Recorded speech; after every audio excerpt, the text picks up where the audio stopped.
I have a stop list, and that's really important. I sort of have a mental conception of what it will sound like, but then of course there's the surprise of what it will actually sound like in the space. And I do know the space. I played at St. Joe's for several years when I was in college, and it's still nevertheless hard to imagine the meeting of the two, the instrument and the space.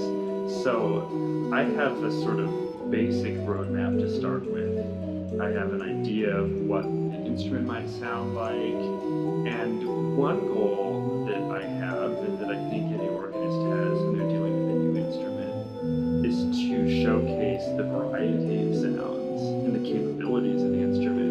So I have to pick repertoire that's sensitive to that need.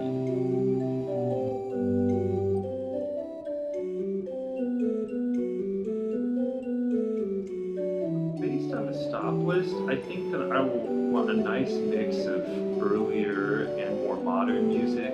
And of course, that's all still considering this organ's capabilities as a solo repertoire instrument. And it is primarily, first and foremost, coming to St. Joe's to fill a role to accompany and support congregational singing, the liturgical life of the church. So I think it's really important for people to see straight off in the bat, and really hear especially its capacity that way. And so I think that the program will incorporate not only solo organ music, but also some hymn-based things and congregational audience participation. I think that that's a really good way to engage people on a practical level with the organ, but also to show what it's there for in this case.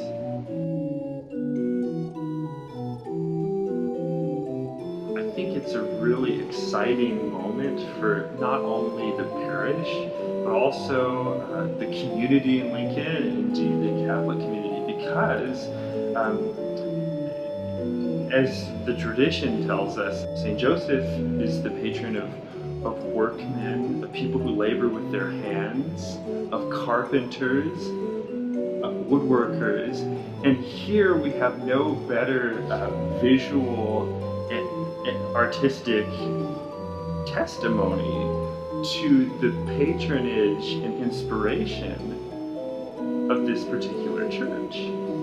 And also the way that that kind of craftsmanship and integrity plays into liturgical life.